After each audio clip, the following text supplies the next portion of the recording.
السلام عليكم ورحمة الله وبركاته. الحمد لله رب العالمين، والصلاة والسلام على أشرف الأنبياء والمرسلين وعلى آله وصحبه أجمعين. رب اشرح لي صدري ويسر لي أمري واحلل عقدة من لساني يفقهوا قولي. سبحانك لا علم لنا إلا ما علمتنا إنك أنت العليم الحكيم. ولا حول ولا قوة إلا بالله العلي العظيم.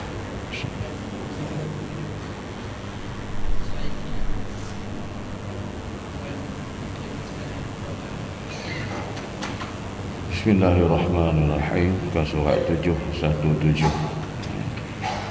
Syaqiq bertanya kepada Hatim Al-Asam, berapa lama engkau datang kepadaku? Jawabnya, selama 30 tahun. Berapa banyak yang telah kau dapat selama ini? Jawabnya, saya hanya belajar 6 kalimat. Andaikan saya dapat mengamalkannya, pasti saya akan selamat daripada fitnah ini. Syaqiq bertanya, apakah kalimat-kalimat itu? Kemungkinan saya dapat melakukannya untuk selamat dengan itu. Jawab Hatim, saya perhatikan firman Allah Subhanahu wa ta'ala, dan tiada satu binatang yang melata di bumi ini melainkan Allah menjamin rezeki baginya. Maksud dalam surah Hud ayat yang ke-6. Dan saya berasa bahawa diriku salah satu daripada binatang yang melata yang dijamin rezekinya oleh Allah. Dan saya yakin apa yang menjadi bahagianku pasti akan sampai kepadaku, sebab Allah merezeki kepadaku, memberi rezeki kepada gajah yang besar dan tidak melupakan nyamuk yang kecil. Maka kerana itu saya serahkan urusanku kepada Allah, sehingga aku tidak risau kerananya. Ini sambungan daripada yang alhamdulillah kita dah baca ataupun kupas pada pagi semalam. Jadi Syaqiq bertanya kepada Hatim bin Asam, berapa lama tempoh engkau datang kepadaku? Dia kata, jawab, selama 30 tahun. Berapa banyak yang engkau telah dapat selama ini? Dia kata, saya hanya belajar 6 kalimat. Andaikan saya dapat mengamalkan, pasti saya akan selamat daripada fitnah ini. Itu Syaqiq bertanya kepada Hatim, apakah kalimat-kalimat itu? Kemungkinan saya dapat melakukannya untuk selamat dengan itu. Jawab Hatim, dia kata, saya perhatikan firman Allah yang Tuhan kata, dan tiada suatu binatang yang melata di bumi ini melainkan Allah yang menjamin rezeki baginya.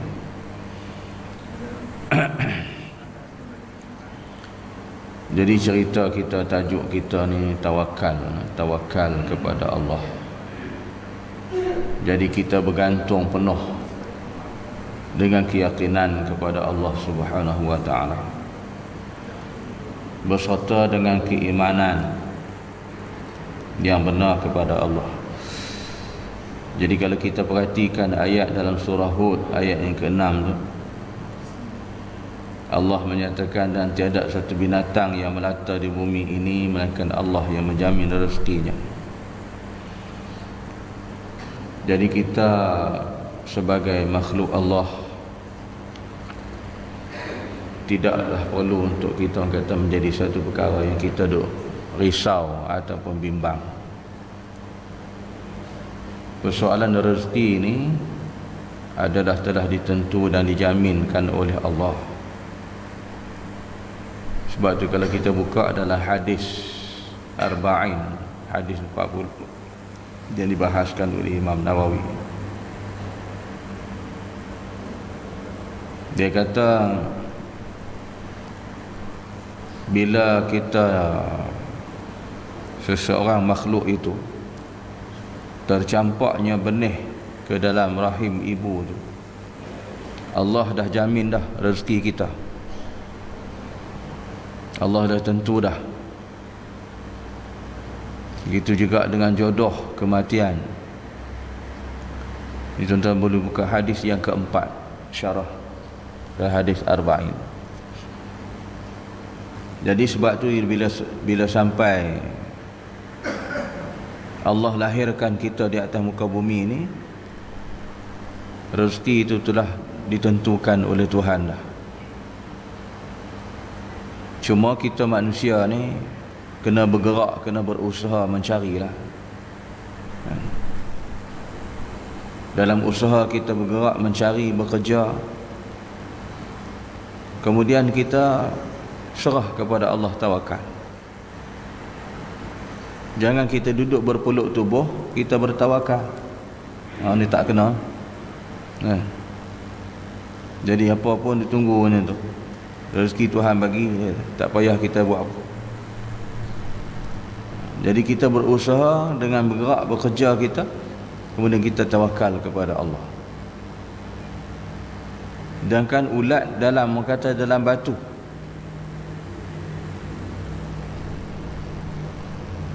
binatang-binatang yang melata di atas muka bumi ini, Allah yang berikan jamin rezeki bagi dia. Sebab tu binatang-binatang ni semua yang ada di muka bumi ni, binatang yang jenis yang ada tulang belakang, yang tak bertulang belakang, jenis apa pun makhluk, Allah menjamin rezeki bagi dia. Hidup dalam hutan belantara ni, kan? Berbagai-bagai fauna dan yang kita tengok dalam hutan tu, jenis binatang, jenis serangga. Serangga-serangga ni kecil-kecil tu, dia boleh hidup. Itulah Allah menjaminkan rezeki masing-masing. Jadi bagi kita manusia ni, janganlah pula kita menimbulkan perkara ni sehingga kita menjadi masalah. Kita duk fikir benda tu sampai kita jadi buntu, risau di atas rezeki yang Tuhan bagi. Di mana kita dalam keadaan kita bila dah berumah tangga ni, maka dengan izin Allah dikurniakan kita adanya anak keturunan zuriat. Kita nak risau, anak banyak, ramai, nak bagi makan apa? Macam di Singapura, dia tak benar rakyat dia beranak ramai-ramai. Dia kata nanti bumi dia sempit, tak boleh letak mana letak. Allah terjamin. Yang kita nak pergi fikir pekerjaan Allah Ta'ala ni tak boleh. Benda tu hak Allah. Kita manusia ni bekerja hak manusia yang ditunggu tugas kepada kita. Soal Tuhan nak bagi tu banyak sikit, macam mana bentuk, itu hak Allah. Kita tak boleh jadi masalah benda tu, duk fikir macam tu. Dan kita pun kadang-kadang ya juga fikir, ya juga ni beranak ramai-ramai, tak anak ramai, nak bagi makan apa, nak boleh kerja apa esok. Muka bumi ni luas, dia kata jadi sempit, negara kita kecil. Allah akan luas dan lapangkan kita. Wa may yattaqillaha yaj'al lahu makhraja wa yarzuqhu min haitsu la yahtasib. Barang siapa yang bertakwa kepada Allah dengan sebenar-benar takwa, Allah memberi rezeki kepada dengan tidak diduga-duga, tidak disangka-sangka. Inilah keyakinan kita. Dengan keyakinan tu tahu apa nama? Takwa kepada Allah. Di situlah mengandungi takwa, tawakal kepada Allah. Kata Imam Ghazali, bertawakal kepada Allah ni wajib, bukan benda harus lah, wajib. Wajib kita bertawakal, bertawakul kepada Allah. Konsep menyerah diri kepada Allah. Makna kita menggantungkan diri dengan Allah dengan yakin, iman dan takwa. Allah yang menjaminkan rezeki kita, tak perlu kita risau. Jadi kita boleh berusaha, boleh bekerja, Allah yang menentukan bagi kita segala-galanya. Jadi kalau kita tengok dengan dalil Allah dalam surah Hud ni, dan tiada satu binatang yang melata di bumi ini melainkan Allah yang menjaminkan rezekinya. Jadi bila Syaqiq bertanya kepada Hatim, maka itulah dijawab. Dia kata, saya perhatikan firman Allah. Yang Allah berfirman begitu dalam surah Hud. Dan saya berasa bahawa diriku telah pun salah satu daripada binatang yang melata, yang dijamin rezeki oleh Allah. Minta maaf tuan-tuan, sebut kata binatang. Jadi kita ni pun jenis makhluk Allah yang ada di muka bumi ini. Allah pun jamin dah rezeki bagi kita. Tak perlu kita risau dengan apa yang Tuhan nak bagi, berapa banyak kita boleh dapat, berapa. Ini perkara yang hak Allah. Jadi kita buat usaha kita, rezeki itu Allah akan bagi. Jadi kita di situlah ada orang kata satu pergantungan, keyakinan yang kuat dengan Allah. Dan pergantungan ini dengan tawakal ini bergantung kuat dengan iman.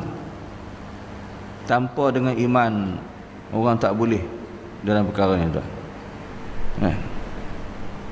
Sebab tu orang bila tak beriman dia jadi ghaflah dalam suasana berbelah bahagi. Ya ke tidak? Boleh ke macam ni? Jadi gitu kan. Jadi bila kita ni perkara ni serah kepada Tuhan, Allah yang menjamin. Jadi sebab tu dia kata daripadanya aku ni juga daripada jenis binatang juga yang melata, yang dijamin rezeki oleh Allah Subhanahu wa taala. Jadi kita ni jenis binatang boleh bercakap kan? Boleh bercakap, boleh bekerja, boleh berusaha. Jadi binatang-binatang hak lain tu kalau kita tengok jenis tu, saya kata walaupun sampai kat jenis serangga yang kecil tu, semut kan, ada rezeki bagi dia, boleh hidup. Jadi bila rezeki ni Allah Ta'ala bagi dalam segala bentuk, kita namakan rezeki tuan. Makan, minum, kesihatan yang baik, kita boleh hidup dengan keadaan nikmat, kebahagiaan, semua tu rezeki Tuhan bagi. Kita bila sebut rezeki ni, kita tak pandang masalah bentuk material lah kan. Tak pandang bentuk wang ringgit, harta benda. Jadi dalam rezeki ni semua hal. Bila kita sihat, rezeki dah tu, Tuhan bagi kita sihat. Boleh kita bergerak, berjalan, beribadat kepada Allah Subhanahu wa taala, boleh kita datang sembahyang berjemaah, boleh kita pergi mengaji, boleh kita pergi, itu rezeki Tuhan bagi kita. Rezeki dalam nikmat kesihatan. Ada di antaranya orang yang Allah Taala beri kat dia, ditarik rezeki. Dia tidak sihat. Dalam keadaan sakit itu, sakit ini, ada saja penyakit, lepas satu lepas satu. Ni. Tapi kalau nampak penyakit pula, kata ulama, Allah nak kifarahkan dosa-dosa kita. Itu wallahu a'lam kan. Nak kifarah dosa-dosa kita. Janganlah pula kita kata aku tak sakit, tak sihat, aku tak ada dosa pula. Jangan gitu pula. Kita semua ada dosa.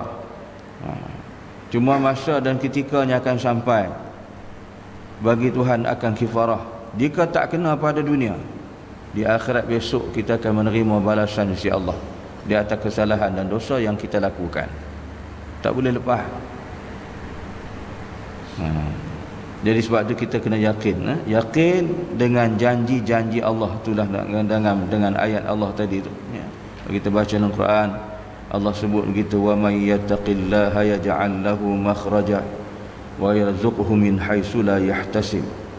Jadi barang siapa yang bertakwa kepada Allah, Allah beri rezeki dengan tidak disangka-sangka, tidak diduga-duga. Itu kekuatan kita, yakin, bertawakal kepada Allah dengan iman kita yang benar. Dan kata dia juga di sini, saya yakin apa yang menjadi bahagianku pasti akan sampai kepadaku. Itu. Nah, kita kena sabar. Rezeki Tuhan bagi. Sampai lambat laun satu hari dapat juga bahagian kita. Jadi kita kata mungkin dalam konteks ni kita berdoa, minta kepada Allah, doa sehari ke sehari. Dia kata tak dapat-dapat pun susah juga. Kita berusaha pun tak dapat juga. Itu dia kata dalam kitab Hikam Abi Madian, jikalau kamu berusaha macam mana pun, Allah tentukan hari itu segantang saja kamu dapat, segantang lah. Allah dah meletakkan gitu dah. Kita tak boleh nak melawan ketentuan Allah lagi dah. Kita mana boleh buat usaha lebih dapat lebih. Kita tak boleh nak lawan. Itu ketentuan Allah. Jika kita usaha lebih macam mana pun, bekerja macam mana lebih, Allah tentu dapat banyak tu. Kita nak kata apa? Hak Allah. Ada kita kata tak patut Tuhan, aku buat kerja penat-penat teruk macam ni kau bagi. Dengan manusia boleh lah nak cakap gitu. Ini hak Allah. Jadi gitu nah. Allah tentukan kadar tu, kita kena terima. Dan kita kena sabar juga dalam urusan ini. Allah akan beri kepada kita, lambat laun kita akan dapat juga. Sebab Allah memberi rezeki kepada gajah yang besar, tidak melupakan nyamuk yang kecil. Gitu. Jadi binatang ni, raja segala binatang gajah kan, besar. Tapi Allah tak lupa nyamuk yang kecil. Allah. Nyamuk yang jenis binatang yang tak bertulang belakang, jenis serangga, bukan jenis serangga. Sehingga kan dengannya seekor nyamuk mengakibatkan manusia pada adat kata boleh berlakunya kematian. Macam demam denggi. Nyamuk tu kecil ya. Kadang-kadang dengan sebab seekor nyamuk kita nak tidur pun tak boleh. Tampar tak kena. Jadi kita nyamuk yang kecil tu pun Tuhan bagi. Jadi kita fikirlah sendiri.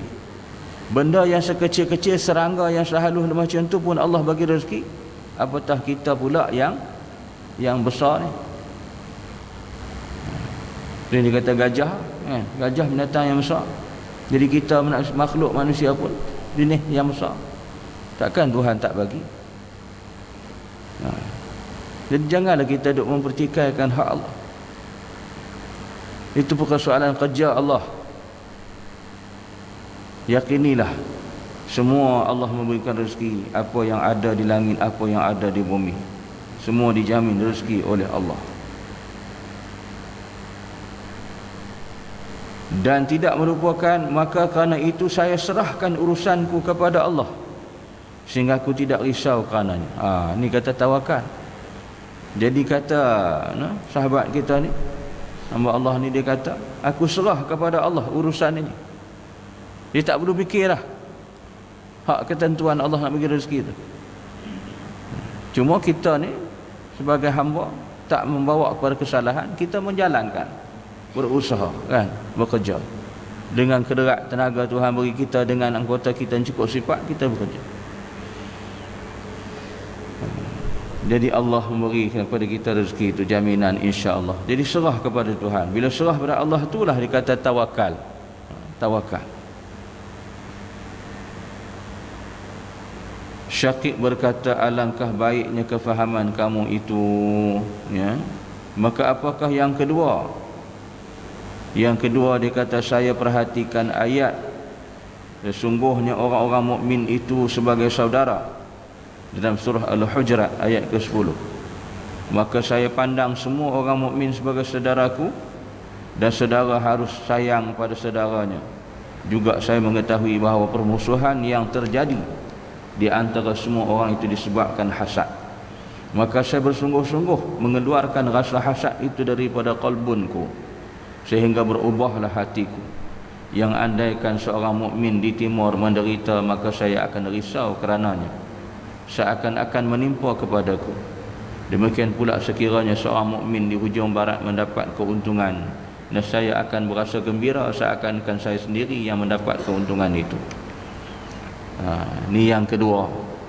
Yang kedua dia kata, saya memerhatikan ayat Allah dalam surah Al-Hujurat ayat yang ke-10. Sesungguhnya orang-orang mukmin itu bersaudara mara, kan? Allah kata orang mukmin bersaudara mara. Jadi perasaan bersaudara mara ini adalah satu daripada sifat hamba Allah, orang yang mukmin, yang beriman. Jadi sayang kepada saudara mara, tidak mahu kepada permusuhan. Kenapa boleh jadi permusuhan timbul? Datangnya satu penyakit PhD. Ni. Penyakit hasad dengki, bukan PhD Al-Azhar. Penyakit hasad dengki. Dalam kita kelompok masyarakat orang Melayu ni cukup kuat penyakit hasad dengki. Jadi kata hamba Allah ni, aku nak buang tu benda tu, nak buang benda tu, yang itulah yang boleh menyelamatkan diri dia, menjadi kita hidup berkasih sayang, bersaudara mara. Jadi kalau saudara di sini di barat di timur menderita, dia pun rasa menderita. Jika saudaraku di barat dan timur mereka hidup dalam bahagia, mendapat keuntungan, aku pun rasa untung sama. Inilah jalan yang selamat bagi kita sebagai seorang mukmin dan mukminah. Buang penyakit hasad dengki ini.